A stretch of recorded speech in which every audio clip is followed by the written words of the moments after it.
8 दिवस झाले. आज आले आम्ही त्र्यंबकेश्वरला दर्शन घ्यायला. चला तर मग शंभो महादेवांचे दर्शन घेऊया. तीर्थक्षेत्राच्या ठिकाणी आल्यानंतर पहिलं काम म्हणजे टिलर. हिंदुत्वाची आणि सनातनी असल्याचा पहिलं प्रतीक म्हणजे कपाळी तिलक.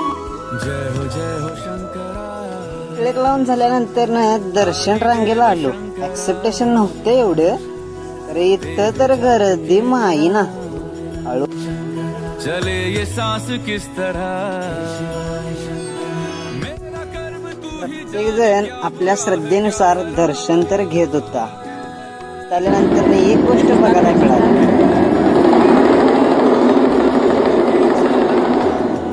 ह्यो विषयच हार्ड गेला.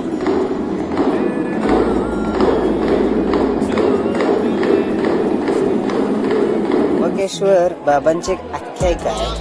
म्हणजे असे की प्रत्येक ठिकाणी भारतामध्ये तुम्हाला शिवलिंगाचे दर्शन होतं, पण इथं ब्रह्मा, विष्णू, महेश या तिन्ही देवांचं लिंग स्वरूप मध्ये दर्शन होतं. आमचं एवढं मोठं भाग्य की आज ज्या गुरुजींनी पूजा केलेली होती त्यांच्याकडूनच प्रसाद पण मिळाला. बाहेर आल्यानंतर मंदिराचं शूट जरा घेतलं. मंदिर विषय हार्ड आहे. काळ्या दगडामध्ये डिझाईन कोरलेली कोरीव काम विषयच नाही हो.